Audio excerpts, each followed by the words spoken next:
Fucking Google Well, ass fuckers. what a great way. Just so you know, I think it started broadcasting right when you said those horrible words in the English language. Damn AFers. Ladies and gentlemen, boys and girls, children of all... Man, you know what? I mess that up every year, every week. It's ladies and gentlemen, boys and girls, PC master race of all ages. Welcome to Ironhammers Overclocked, episode 10, brought to you by the one and only Ironhammers.org, based in the United Kingdom and run by the legendary Bobby Gooding. With me, several miles away in the great state of Illinois, in Chicago, in the United States of America, I've got Charlie Charmander Binks Wilson. Charlie, how are you, sir? Today I'm doing well, but it's been a long week. How about yourself? Good, and I want to hear all about your insane long week, but I want to acknowledge two things for everyone on the internet. Number one, the Electronic Entertainment Expo, E3 2012. PS4 stuff was announced, Xbox One stuff was announced, Nintendo stuff was announced. We are not going to discuss it. A lot of it was controversial, a lot of it was crazy. Oh man, this is expensive, this is cheap. Who the hell cares? There's a PC gaming podcast. And if you want to read about that, just open up your Facebook feed and you'll see all your friends list complaining about this and that. All I'm going to ask you is one question, just a yes or no. Charlie, are you impressed? By the disparity between Microsoft and Sony, I was surprised they weren't closer on to what they were going to do. Yeah, I agree. It's amazing how little companies can learn in a decade. But so that's that, and the second, and we're not going to discuss it at all. Okay, E3, that's it. Goodbye. Number two, it is. I don't know about you, Charlie, but it is sweltering in my studio right now. How is the temperature in your location? I have a window AC that kicks ass, but it is about 80 degrees and humid right now, and the sun is down for those of you that aren't in Chicago. So sun down, humid, hot. It's only going to get worse. Nice. Yeah, exactly. Once again, we're gonna complain about the extreme circumstances in Chicago. It's either too cold or too damn hot. But so let me go on Twitter and say 3 words. We are live. What should I say? Sexies or cutie pies? What kind of thing should I say? We are live, comma. I like rugged myself. Well, no, I'm gonna call all of our followers something. I don't know, we'll workshop it. Rugged bears? Here, we are live, you beautiful. What that means? Good for them. So, Charlie, I want to know why it's been a long week for you. I saw a little bit of it on the internet. And before we get to our topic of the week, which is our sub-$900 PC gaming build to compete against the consoles in the year 2013, I want to hear about the week that Charlie Wilson had, because it sounds like you had some unsavory experiences in situations in which you usually don't have unsavory experiences. So the floor is yours, sir. Well, there was one day in particular where I just woke up. You know, it was just one of those days. I woke up at like 11 a.m. For those of you who are oblivious to the ways of man, 11 a.m. is late. I work second shift, but even 11 a.m. is still pretty late.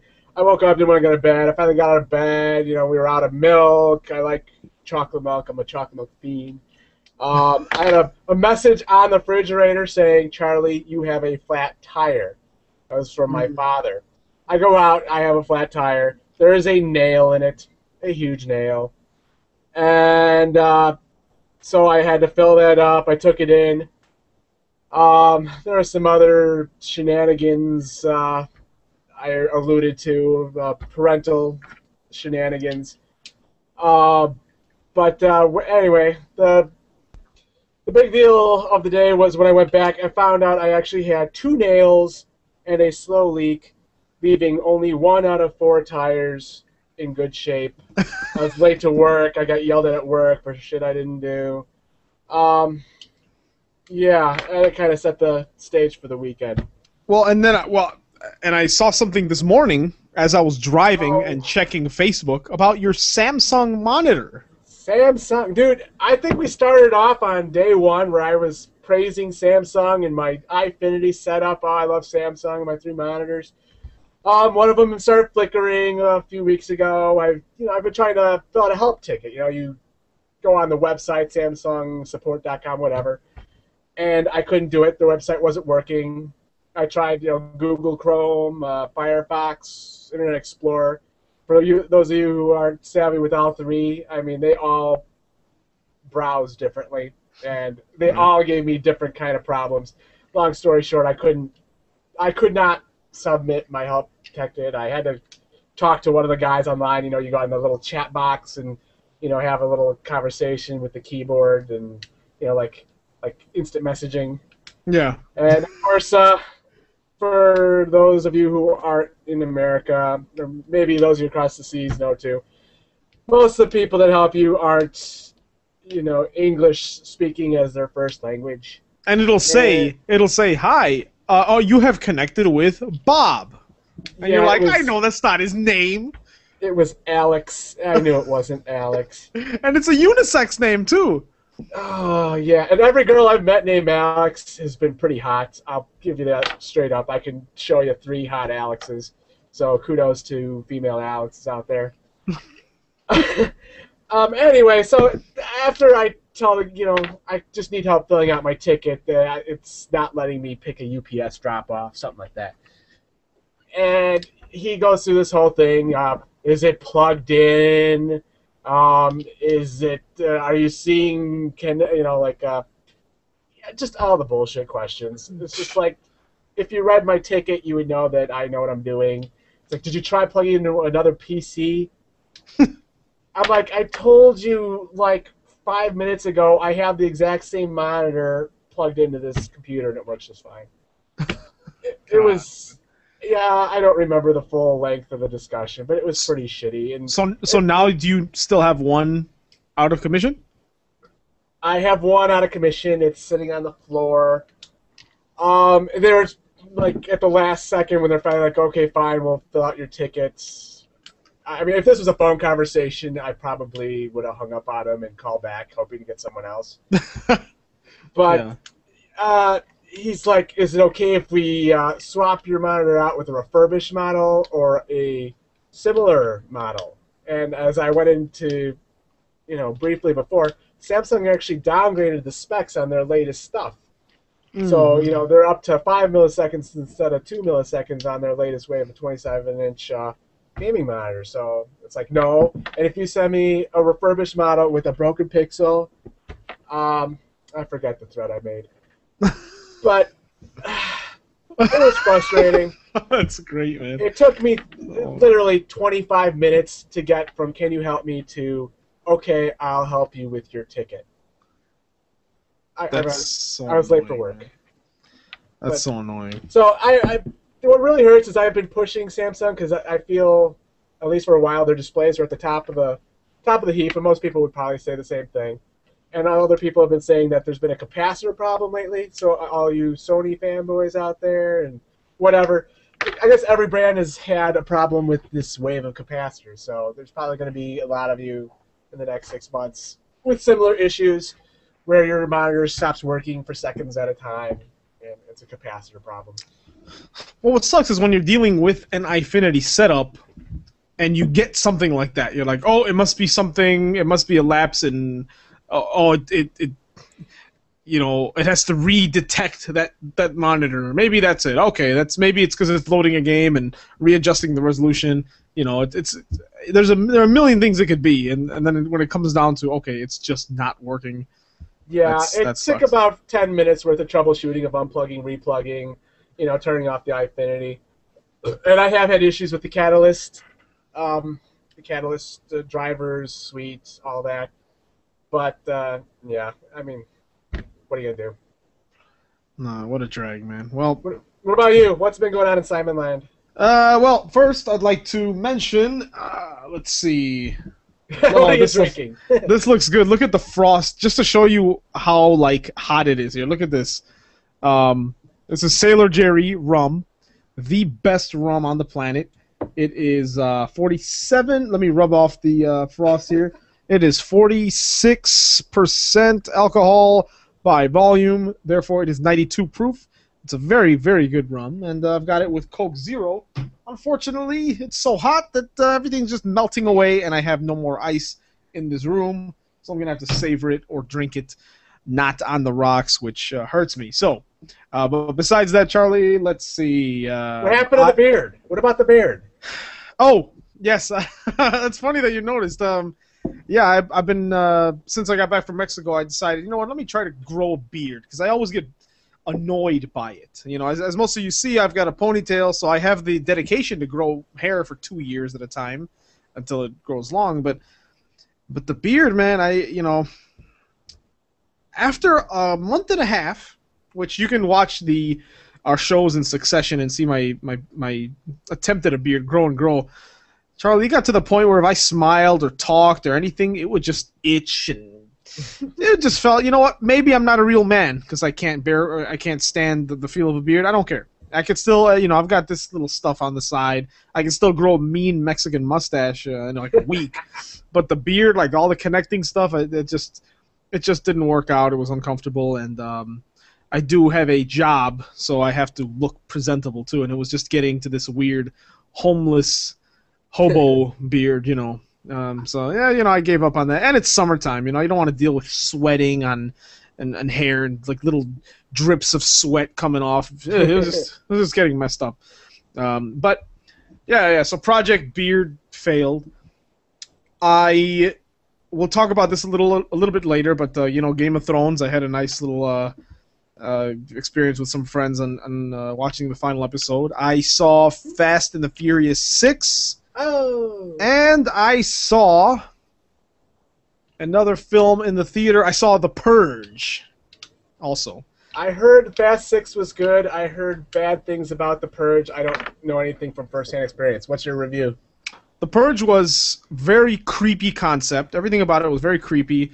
Really cool, but, and I'm not trying to be a film snob when I say this, but the acting was bad in a way that you don't feel any emotion for the characters. And, in a home invasion movie, you're supposed to feel scared for these characters, but when you get to the point where you want some of them to die, you can tell that they're not conveying the right emotions to the viewer. Now, Fast 6, I will not spoil anything, but there is a cameo after the credits of a character that's going to be in Part 7 that if you like action movies, your bowels will empty into the theater seats when you see this actor in the end credits. It's someone who has not been in the movies before. And even if you don't like the Fast and the Furious movies, watch Part 6 so you can see that cameo. It's pretty...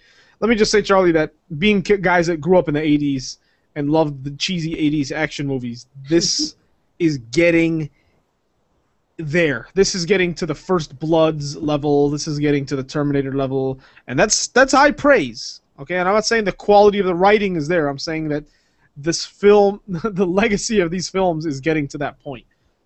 You mentioned 80s action actors, and I just realized how many names flood to mind. That I don't think there's anybody really that touches it now. I mean, I think of Schwarzenegger, Sylvester Stallone.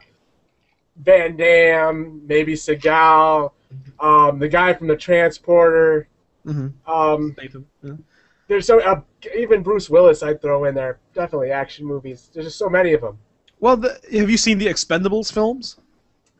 No, I know they're all in there though. Chuck Norris even. Yeah, and that's kind of like, even in the movie they have this little meta film of old school versus new school. They've got the Jet Lis and the Jason Statham and whatnot, and Randy KotOR even.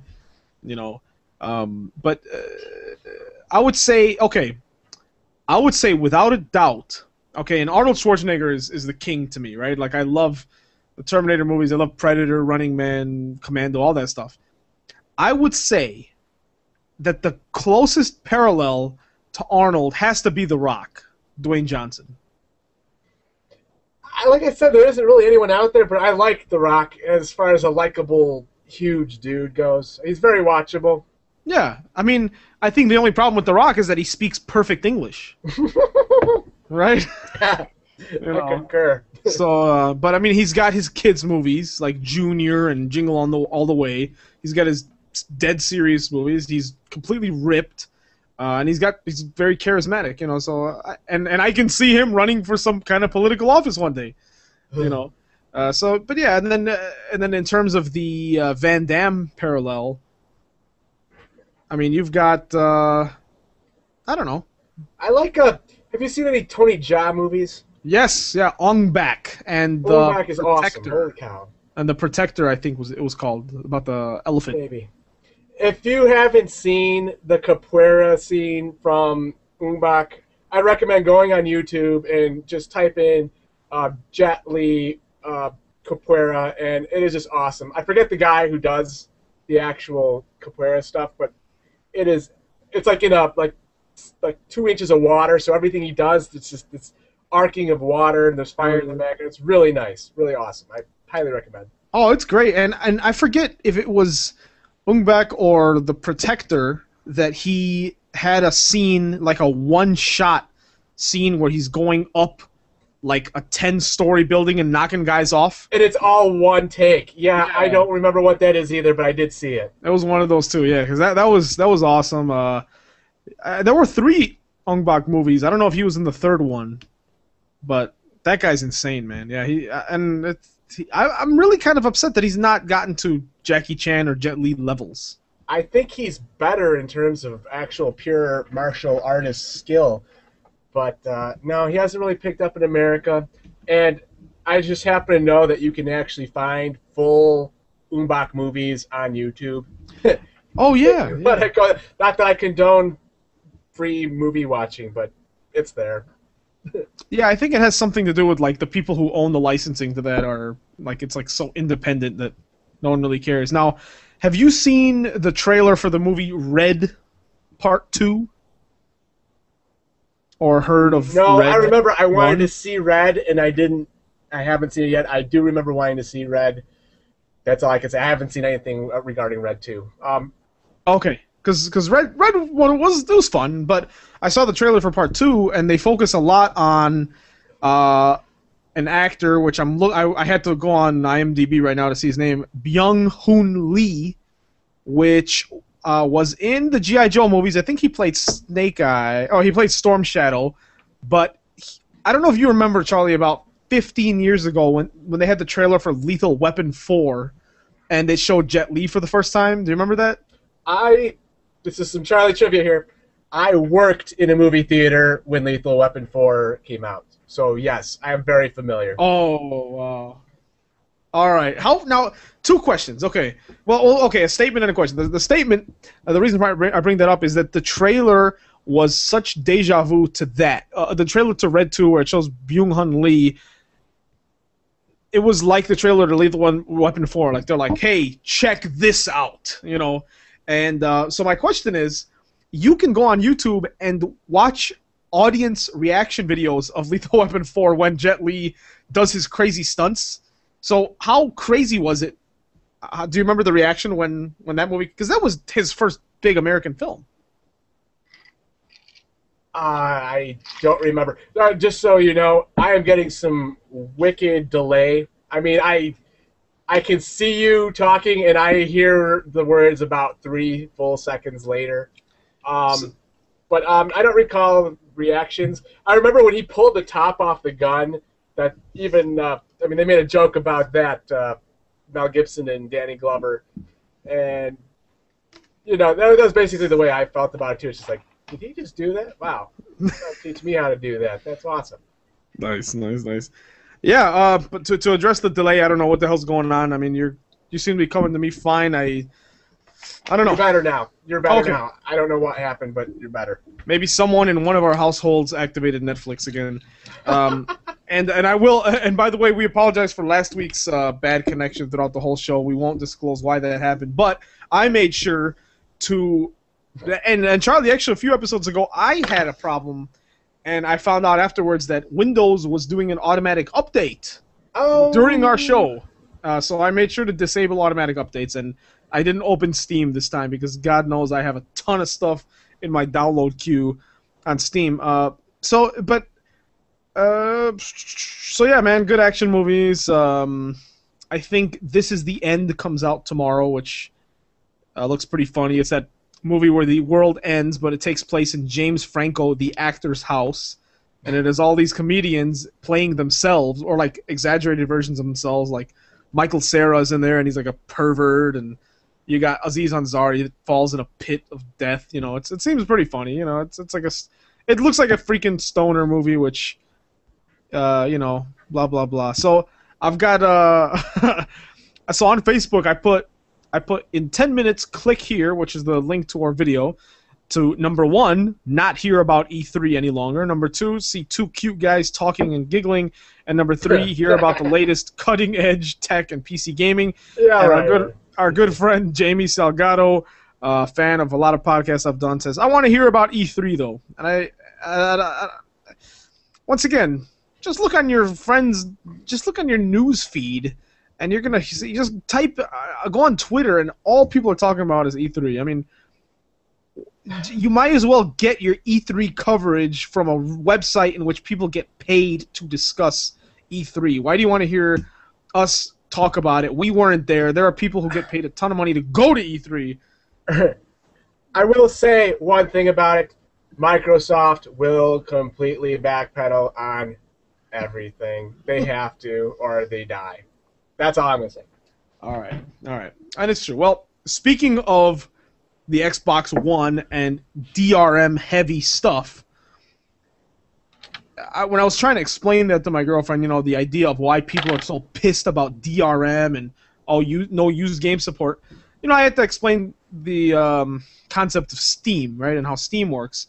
And in explaining that, I said, hey, Steam works great. Steam is an awesome device. It's everything about it is good. I have no problem with Steam, other than the fact that if one day someone blows up Steam headquarters, we're gonna lose all our you know stuff that's on the cloud. But other than that, you know, as long as no terrorists blow up the Steam headquarters, okay. I think the FBI is gonna just like flag our show now for me saying these keywords. But anyways, so speaking of Steam, Charlie,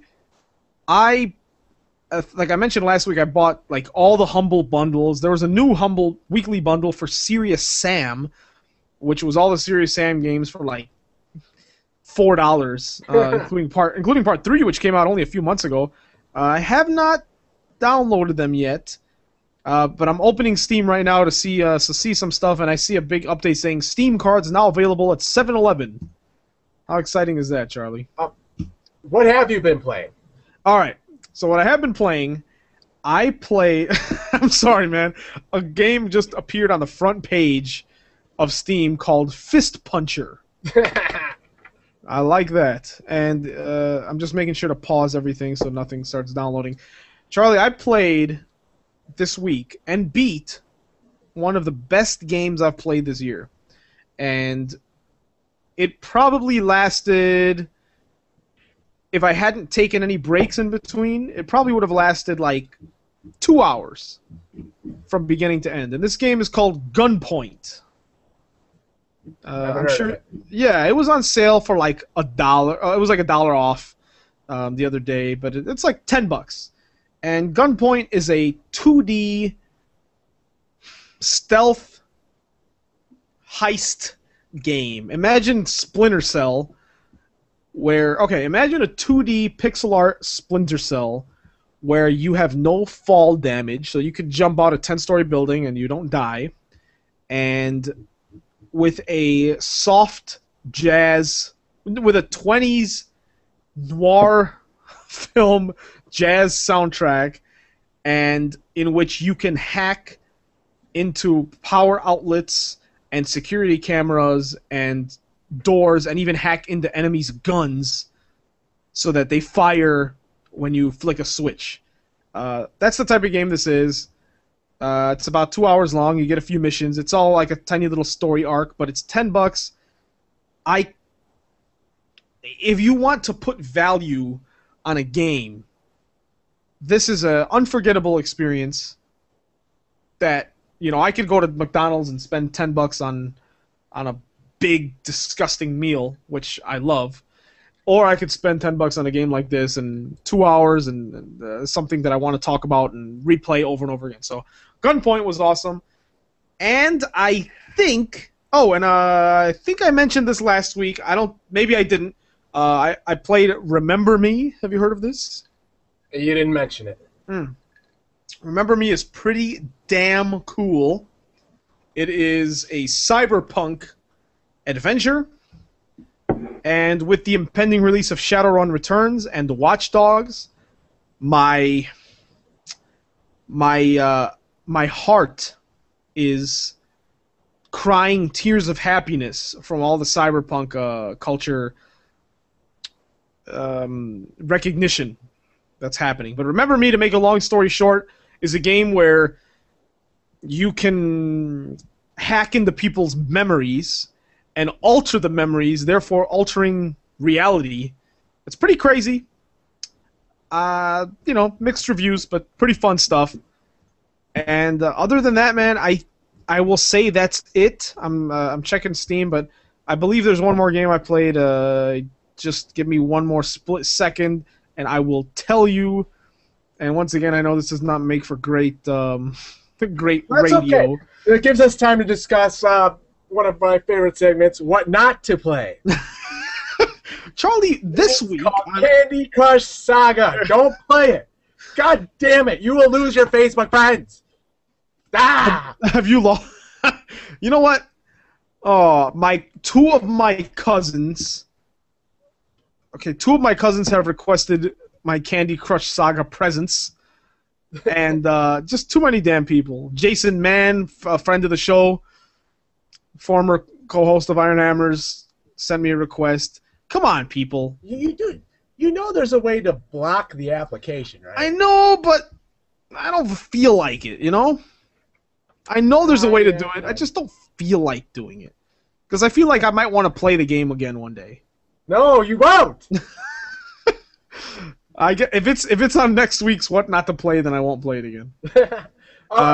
Here's another game that's up on Steam, though. I don't know how much experience you have with it, but I was a big fan of the Civilization series. Mm-hmm. And they got a pre-order for an expansion of Civilization 5, which I did play, and it was buggy as hell, and the AI sucked, and it's really beautiful, don't get me wrong, but it didn't live up to my expectations, and it's my understanding that the lead developer actually bailed on the project a while ago.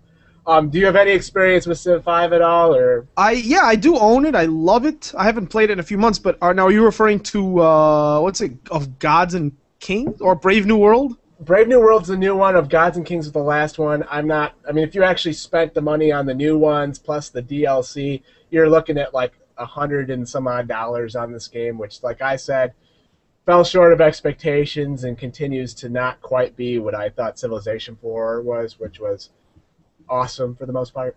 Now, do you feel like they watered it down too much with the hex-based Civ Revolution style gameplay? I like the hexagons. The hexagons makes for more mobility. I like that. I like the 1 unit per hexagon because, quite frankly, if you play the computer at all and you're not one of those hardcore people that can play the computer and beat it every time, you will face stacks of like 40 units that will come out of nowhere and make you quit. So I like a lot of what they did, and I like the visual style. And like I said, it's just that the AI was so bad, and I guess some of the idiosyncrasies didn't sit well with me. I mean, they changed a whole lot from the previous games, and I know I tried to be patient with it, but it was the AI that ultimately killed it for me. Well, it seems like... Well, so Brave New World comes out in about a month, July 8th, and it seems like it's really...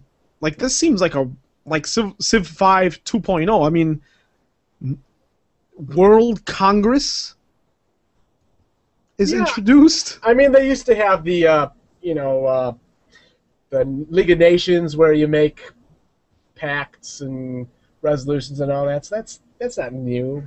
Okay. I need to hear overwhelmingly great reviews before I do this, and I would love to see that because, like I said, I am a Civ guy. But I don't know. Well, Rome Total War Gold Edition is $1 on Steam. So if you want to play that, check that out. Lego Lord of the Rings is $7.50, and Dishonored is $20. So if you haven't played Dishonored yet, you should pick that up, guys. Other than that, the new Penny Arcade game came out. It looks like Final Fantasy, 6. I don't know if you played any of the Penny Arcade RPGs, but they're wacky. Nope. What I have been playing was Obvlivion. I know I said I downloaded it. I finally did it. It's, I don't know, it's very similar to Skyrim in terms of gameplay, I think. Immediately when I got out of the intro, they showed me where to go, and I went the other direction. Oh my god, it really is $1. Yeah, I haven't really gotten into it so much, but that's what I've been playing. Now, how were the graphics, man? Like that's what I want to know. The graphics overall are pretty decent, especially the landscapes, but like the facial expressions are terrible. The faces all need a lot of work. Because that was before Fallout 3, which Fallout 3 even had really odd dead stares. Yeah, it's like that. I mean, Obvlivion came out for the PS3, I think, right when that came out. So we're looking at, what, 2003, 2004? So it's like 10 years old. Yeah. I will say, now that Skyrim Legendary Edition came out last week and Game of Thrones is over, I really want to pick that up and just start a new game. I mean, that's kind of disgusting because I don't have that type of time, but I don't want to get the DLC halfway through my gameplay experience. I want to start with the Hearthfire and Dawnguard and all that stuff. Is that dumb for me to say I've already invested 30-something hours, which is not even a lot, and start fresh just to play with the DLC? For Skyrim? No, because a lot of Skyrim is learning how to play and how it works. You know, I mean, once you realize that you don't have to pick up every single piece of armor that falls off of somebody and mess with your inventory management, I think you're okay. Mm-hmm. I'd redo it. Play it as like one of those like lizard women, maybe. Yeah, make it real interesting. See how people react to you. Yeah, because play as a race that no one ever talks about, right? Exactly. Yeah. I think I played with just. I think my character is just a Nord. Like I think I just picked the most basic. I wanted to pick the cat people, but the Khajiit. Oh, the Khajiit. Yeah. Yeah, I mean, I like Nords. I think I reflect a Nord more than any other race. So, and I try to make them look like me. And Skyrim is the Nord land. So, and I went with the Nord again in Obvlivion as well. I feel like I'll be able to run through it pretty easily as soon as I get a few more levels. It's got to be nice though to run it on max settings, right? And just think that a few short years ago, running that on max settings would have been like, man, I have a high-end PC. Oh, the thing about having a high-end PC when you go back and play old games is it doesn't set your settings to high. It's like the game cannot detect the settings on your computer, so it's set to default. And it's like 800 by 600. Yeah. Oh my god. Oh. Yeah.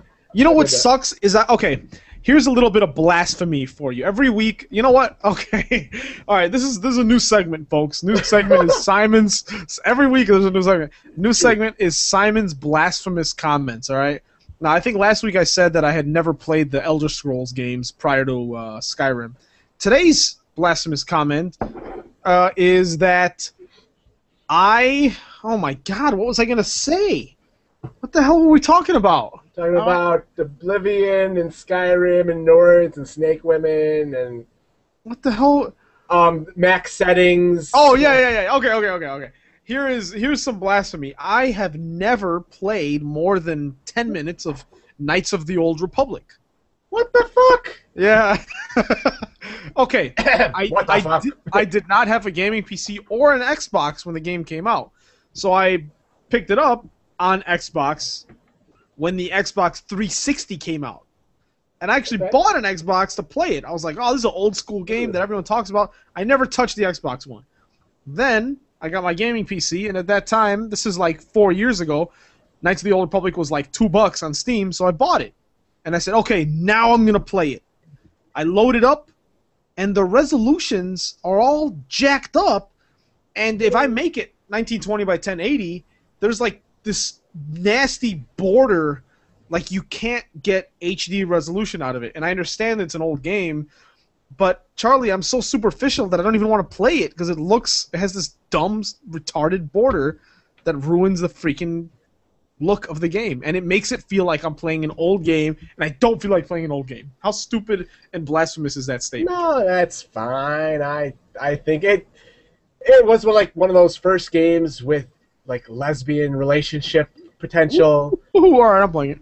I know, right? Other than that, you know, it was from the people that made Baldur's Gate, I think. Not Mass. Is it any of the Mass Effect team? Yeah, the EA company bought them out and ruined them. Obsidian, I believe.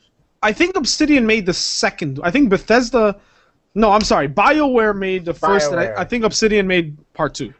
BioWare, yeah, Obsidian had something to do with BioWare as well, if I recall. I believe they're BioWare's B team. I knew you were gonna say B team. Yeah, that might be true. Yeah, which is not a bad thing. It's just like they will use the engine and the assets of a BioWare game, and I think they also play the same role for Bethesda. Like I think they did New Vegas, didn't they? I didn't play any of the Fallout games. I know that's kind of blasphemous too, but I think I came off Grand Theft Auto 4 and said I'm done with Sandbox for a while, and I passed them up. If you ever get bored of Oblivion, play Fallout 3. I have New Vegas with all the DLC. I haven't touched it yet, but Fallout 3 is last summer. I had it on 360 once again, blasphemy, but with all the DLC and all that stuff, and it was like a really hot. Actually, this was 2 years ago. It was like a really hot summer, and on my days off, I would close all the blinds, and from morning until night, turn the AC on like freezing, and just play it like 12 hours at a time. And that game creates the feel of isolation and solitude so well that you get depressed as hell after like a few days of playing it. And I got pretty far. I mean, I think I beat all 5 DLC or all the DLC that has a storyline to it. I beat all of that, and I'm like halfway through the game itself. But I like killed a character to make my girlfriend laugh, and then it destroyed a whole storyline.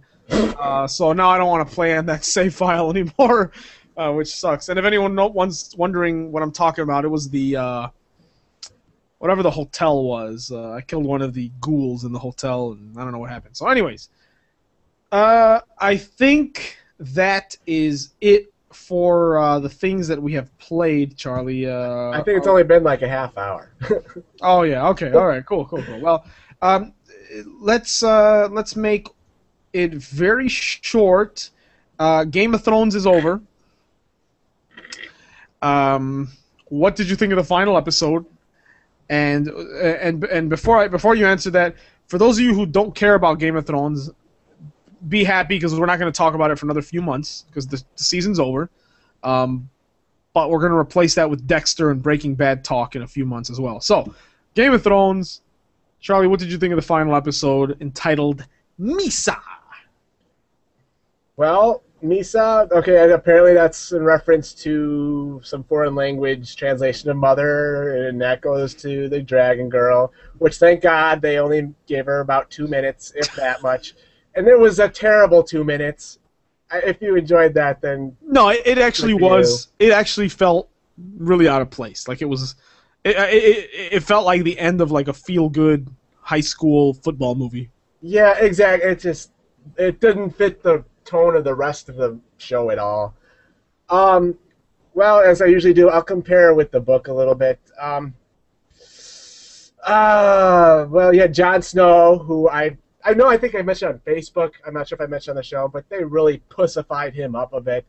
He is supposed to be like the charismatic leader everyone looks up to and loves, and the people that hate him are obviously the bad guys.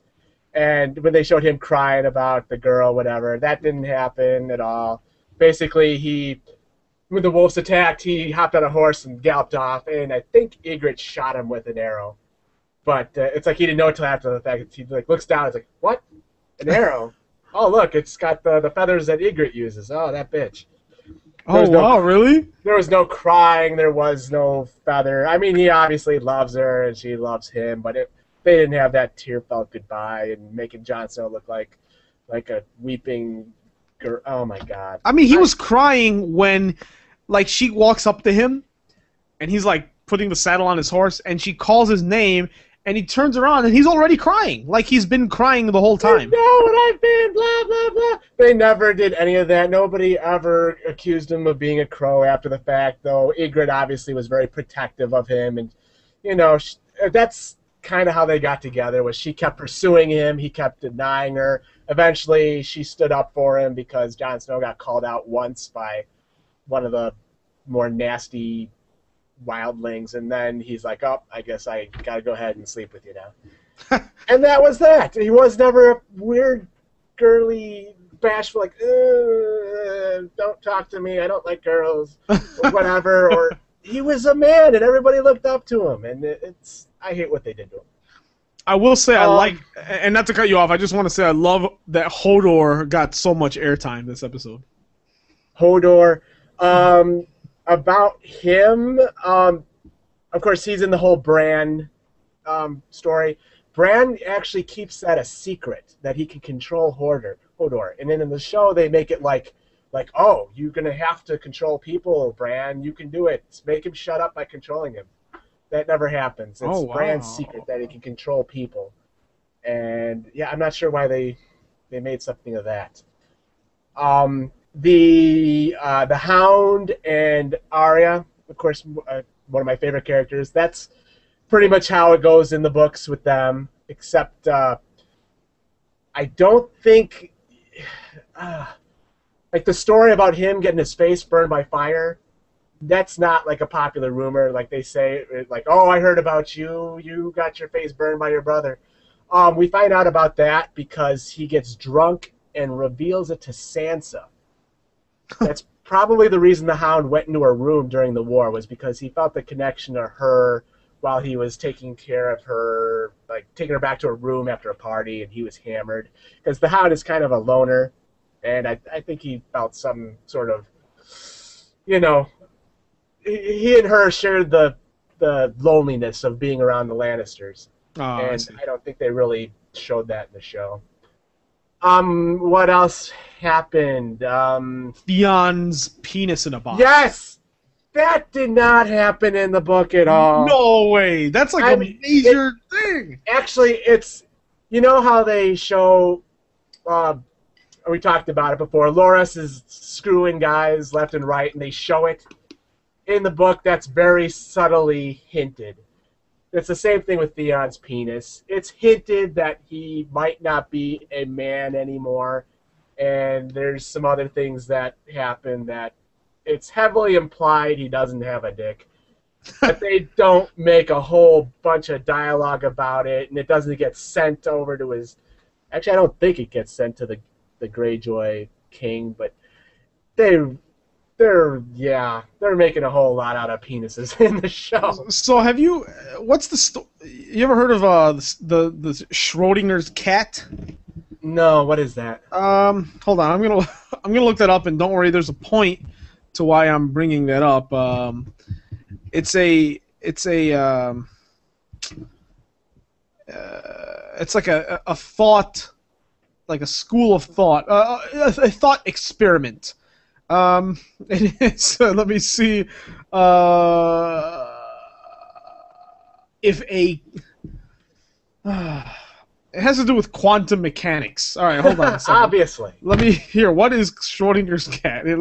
Don't worry, it has so much to do with the dick, you wouldn't even believe it. Yes, more about dick, please. Okay, here we go. Okay, so it's a theoretical experiment, okay? You place a living cat into a steel chamber along with a device containing a vial of acid. Okay? In the chamber, there's a small amount of that acid, which is a radioactive substance. If even a single atom of this substance decays during the test period, a mechanism will trip a hammer, which will in turn break the vial and kill the cat. Okay, so it's like the old game Mousetrap, right? So the box is sealed, right? And then the point of the test is it says the observer cannot know whether or not an atom of the substance has decayed, and consequently cannot know whether the vial has been broken, the acid released, and the cat killed. Since we cannot know this, according to quantum law, the cat is both dead and alive in what is called a superposition of states. It is only when we break the box and learn the condition of the cat that the superposition is lost and the cat becomes one or the other, dead or alive. This is called quantum indeterminacy, or the observer's paradox. So my question, Charlie, is if Theon's dick was in that box and his father never opened it, would it mean that Theon's dick is both still in his body, on his body, and in the box, according to the law of quantum indeterminacy? Can you answer that, sir? I appreciate that you taught me about the cat, but I have no idea what you just asked. Theon has no penis. All right. There you go. All right. That's all I do know. All Okay. right. Well, what else? What stuck out to you? I mean, there was a lot of stuff that happened. I don't remember it all. What stood out beside Theon's penis? Was there anything else? Davos released Gendry. Of course, it wasn't Gendry in the books. It was Eldrick Storm, some other bastard. Ooh. Well, okay. I don't know. I mean, you know the answer to this, and I don't want you to spoil it, but to me, it seems like the Stannis and Melisandre storyline is going to really be major, at least on the show, at the for season 4, which I like. Believe it or not, for some reason, I really enjoy Stannis' character. I don't know if it's because he has a hot redhead with black magic that spawns demon children, or I think Stannis is just. I think he's really cool, man. I really enjoyed his reckless,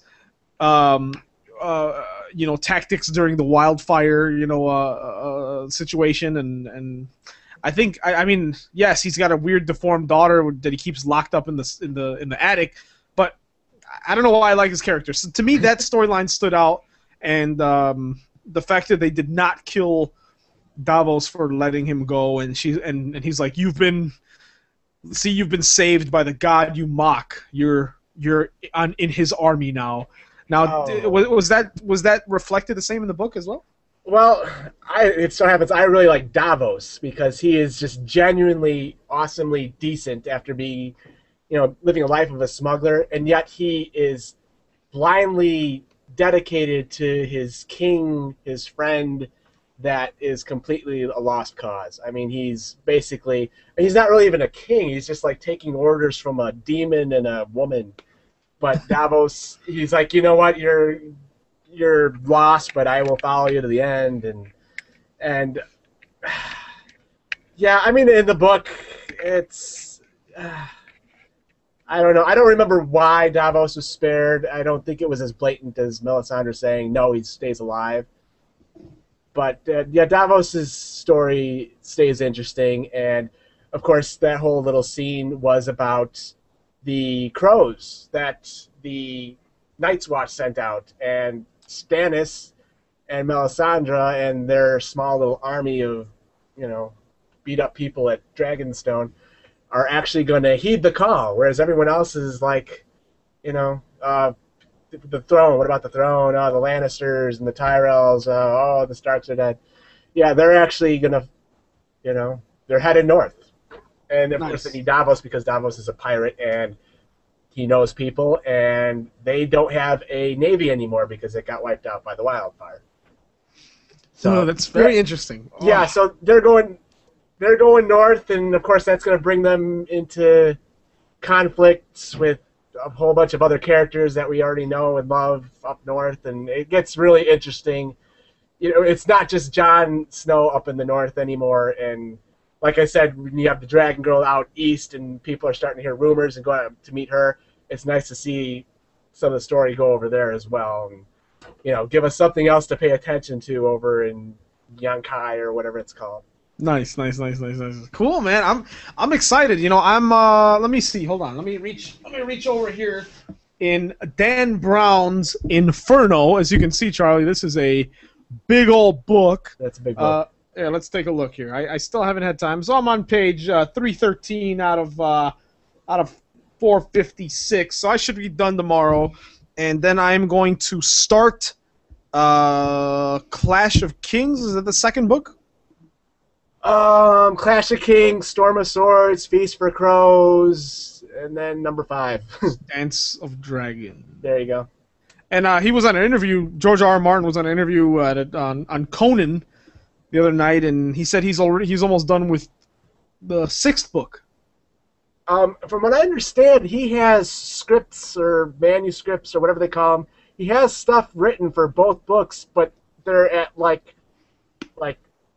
a ridiculous amount of pages for each, like thousands of pages, and it seems like it's either gonna get really cut down or they gotta break it up into more books. I think I mentioned last time before that book number 4 is kind of a snoozer, and it's because he's trying to gap time to give the Starks more time to grow up. So I see. So I foresee, yeah, it's supposed to be 7 books, but there's no way that he's gonna fit however many thousands of pages into 2 books. Do you think at this point on the show, if hypothetically they grant financing to the whole series of books to become adapted on the show, do you think at this point that they're just gonna stop adhering to the books in terms of like, okay, season 4 is book 4, and at this point, because like you said, I mean, they're splitting season 3 and 4 are both book 3, but maybe season 4 will be some of book 3 and some of book 4, and just kind of mixed and matched. You think just to keep a good pace? They might. I'm trying to think, because it gets weird how they divide the books up. Book 4 is supposed to represent King's Landing.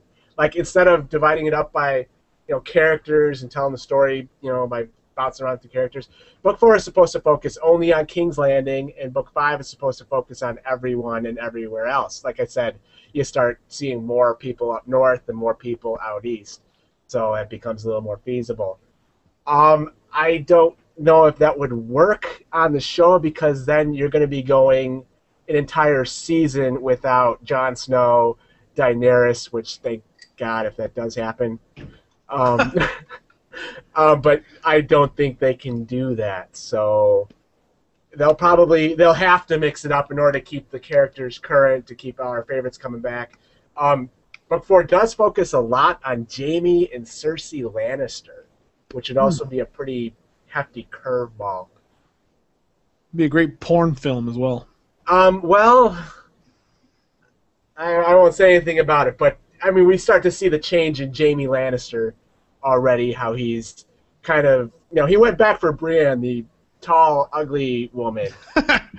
He's starting to see a sense of honor, whereas Cersei, we already see, is just a bitch for life, and still very entertaining as far as the books go. Nice. Well, I did. Lena Headey, the actress that plays Cersei, was in that film, The Purge. So it was pretty funny seeing her with her American accent and short black hair and a shotgun again.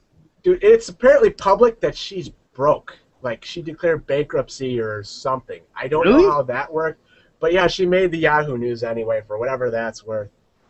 Oh wow, man! I'll let her live here. I mean, if she wants, it's not a problem with me. Yeah, I mean, isn't Danielle probably like Cersei a little bit? I mean, if you like Daenerys, who's a fake blonde, she's got to like Cersei, who is also a fake blonde and far more interesting. That's funny. I'm trying to see her. I don't see anything on IMDb of her bankruptcy, but that does sadden me if that's true. So Game of Thrones. Overall, I enjoyed the season very much. And I have to finish these books, man. I need to catch up. So this is what we're gonna do, Charlie. All right, because we've had. It doesn't really show me anywhere how we're long. We're at about 45 minutes. We're about 45. All right. So this is what we're gonna do. I realize that I've come to a realization that we put things off a lot on our show, right? Like we've been meaning to do our sub $900 PC gaming rig for weeks now. This is the third week in a row that we were supposed to do it. However, if people listen to our show in order, like say there's someone out there who's listened to all 10 episodes at this point, they probably are okay with the fact, if they listen to this, if they put up with what we talk about, they're probably okay with the fact that we're not going to talk about that this week. So this is what I want to do, Charlie. I want right now for us to come up with just 10 minutes of criteria for our $900 sub $900 build and remind people again what it is since it's been so long. And then next week we will have something, and I want to have the community help build it too. So I'm going to open up the Google Doc here, and let me share it with you again in case you don't have the invite. And we're going to make this quick and wrap up the episode here. But so anything before we move into our final segment of the show, Charlie? So I assume we're going to budget our pieces and try to hit our budgets? Yeah, we're going to do that next time. But right now what I want to do is kind of an overview on what we're going to look for, what corners we can cut. And then next week, we'll spend the week actually researching, and then we'll compare parts. As wrong as that sounds, we're going to compare parts next week. And then maybe we can have some kind of winning rig for our season finale on episode 12. But so this is what I'll say. Long story short, I think for under $900, we're going to have, in terms of cutting corners, you're not going to get a solid state drive in there. Nope. You're not going to get any fancy cosmetic stuff, any liquid cooling, any lighting. You could probably find a good liquid cooling, but it's going to be all stock. Therefore, you're not going to get much overclocking in. And I know there are ways around this. I know that it can be done. But I'm saying the machine I'm going to put together for under $900 is going to be raw power, not much on cooling, and it's just going to be a well-ventilated case. But unfortunately, that isn't everything. So that's what I have to research. But Charlie, what do you think? What corners do you think you're going to have to cut to get to that point, and what are you going to focus on if you're going to spend less than $900 on your machine, and it's not including monitors, keyboard, mouse? I actually did run some numbers about where I would spend my money. If we were going to go for budget, try to attack the $400 and $500 price points set by Microsoft and Sony with their consoles, we would probably definitely cut out the sound card. Mm-hmm. But I've been harping on it, maybe not lately, but for at least 2 or 3 of the episodes, I am impressed at the improvement in sound I've had with my recent sound card purchase, especially with the headphones. So if we're cutting that, we will probably be getting a motherboard with an optical out, and depend on our stereo system and or a receiver to do our digital conversion. I don't think that's that wrong, since we're building a gamer's thing. We probably have some nice speakers, or could assume that. Right. What else? I'd say definitely the GPU will be the focus. I know a CPU can bottleneck you, but I think the graphics card, we got to set aside at least $150, maybe $200. And the power supply, I mean, when you're a salesperson, I'm sure you're like, can't skimp on the power supply, blah, blah, blah. But the power supply, if we're going for, budget build with a lot of power, we're probably going to cut that short too.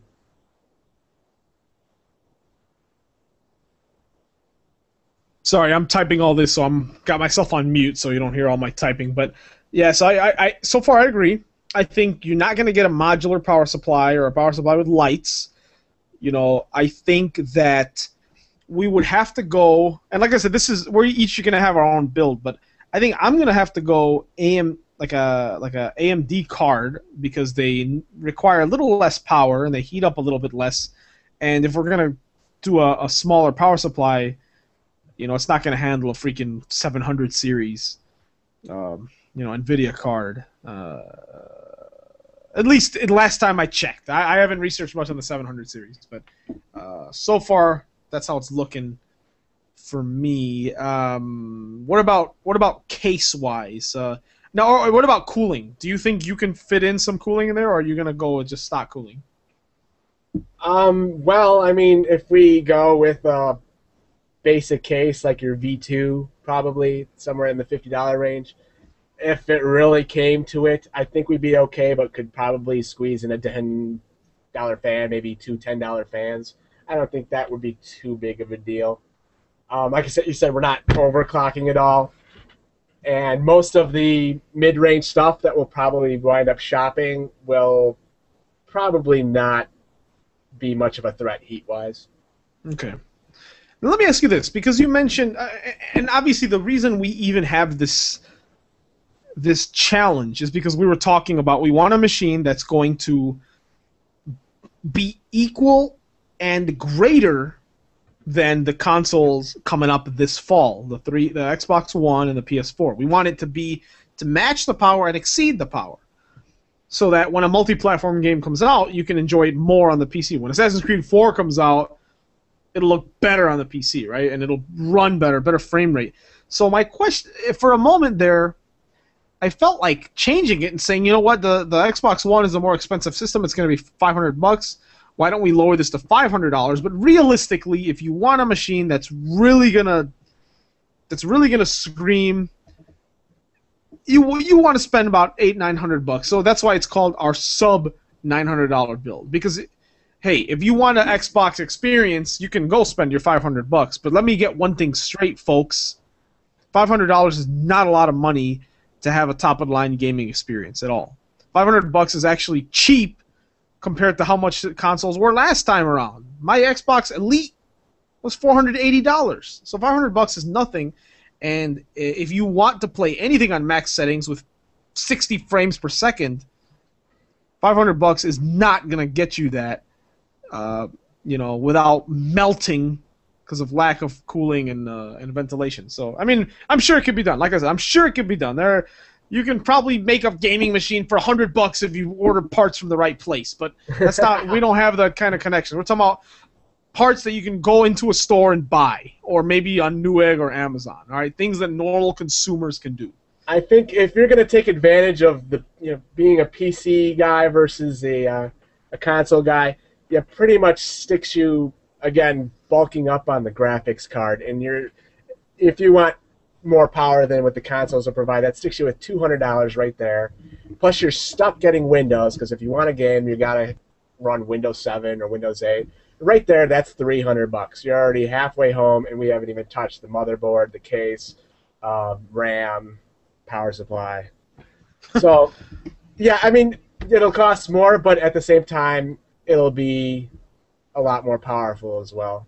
So, I mean, not just in terms of gaming, but in terms of what it can do versus just streaming Netflix and browsing the web with a PlayStation browser.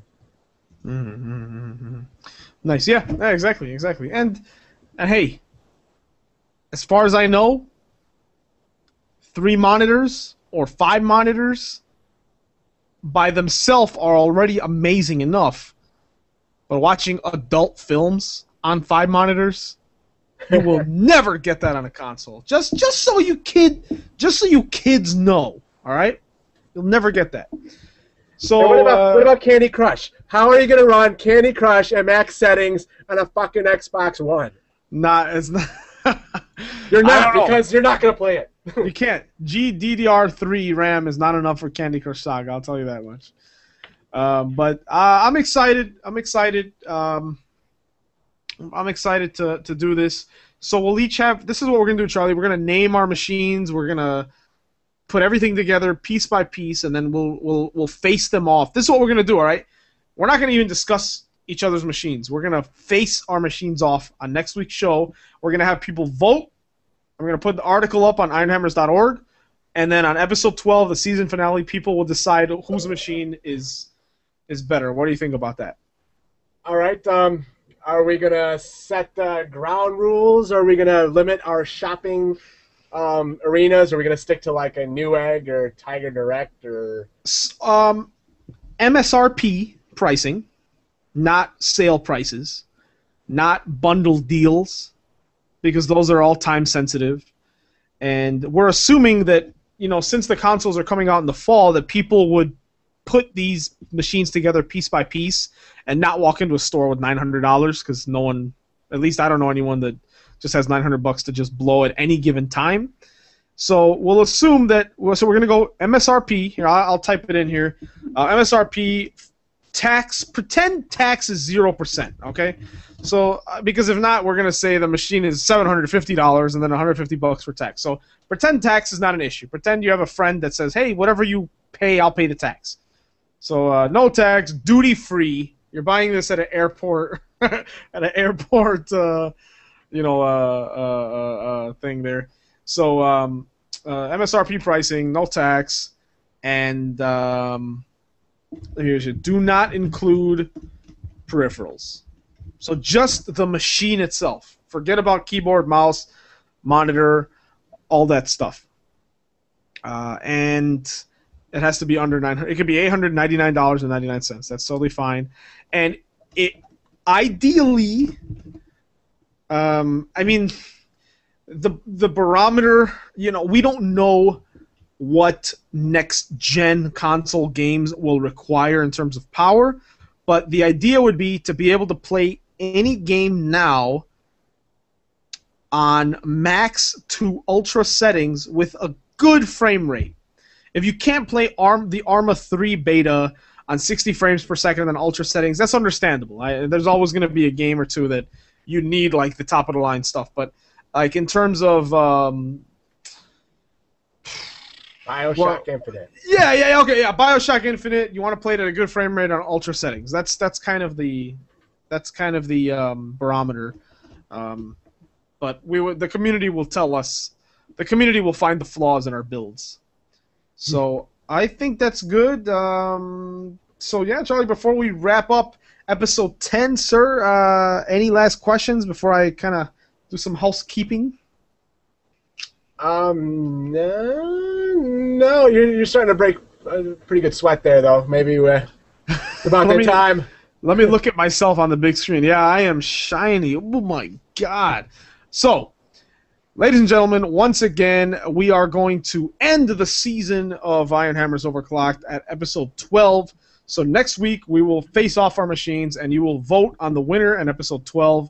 We will discuss why that machine was great.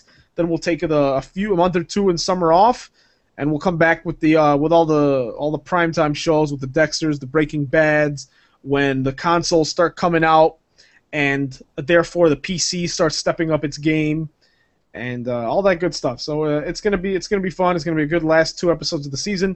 Ironhammers on Air is coming back after a brief hiatus, so keep a lookout for Bobby Gooding, Dan Natman, Joe Marsden, all the guys. And check out ironhammers.org for literally cutting-edge, minute-to-minute PC news. This box. We don't talk about PS4. We're talking about it's just PC gaming. It's a site where people write quality articles for PC gaming. I think that is it. Once again, submit your rigs to podcast@ironhammers.org. I want to see your rigs. They're, it's important that the community sees what the community is using to play. And Charlie, at some point in the summer, we're gonna get a game night together. I'm thinking Team Fortress 2, or the StarCraft 2, something like that. Any certain game you'd like to get the community in on? I heard Team Fortress 2 is a good time. I'm still working on getting Borderlands downloaded. Yes. Borderlands 1. It's only 4 players, but we gotta play it soon, man. We have to play it very soon. And I'm gonna discuss this at some point soon. But I'm trying to get a LAN gathering together, and I may have to have you come over, and maybe we'll just sit there and just barrel through Borderlands in a sweaty, disgusting room for 10 hours. Who knows? we may have to do it. That's the only way to play some of these games. Folks, once again, thank you so much for listening. We'll give a special shout out to our buddy Jarrett. I don't know if he wants his last name, so I'll say Jared E. Charlie, anyone you want to shout out that listens or that may be checking the show out? Elvis finally accepted my friend request on Facebook, so hi, Elvis. All right, Elvis. Yeah, good. What's up, Elvis? And anyone else who listens, thank you. And let us know. Let us know in the YouTube comments, Facebook, whatever, Twitter, redtube.com/Ironhammers, any of those websites. Let us know what's up. And finally, pick up Shadowrun Returns. It should be out by the time our next show airs. Take a look at Fist Puncher. I don't know what it is, but it looks fun. Download Marvel Heroes. It's free to play. And pick up Rome Total War for $1. And ladies and gentlemen, we will see you in 7 days. Ironhammers Overclocked, episode 11. Go to ironhammers.org, podcast on ironhammers.com, and we will see you later.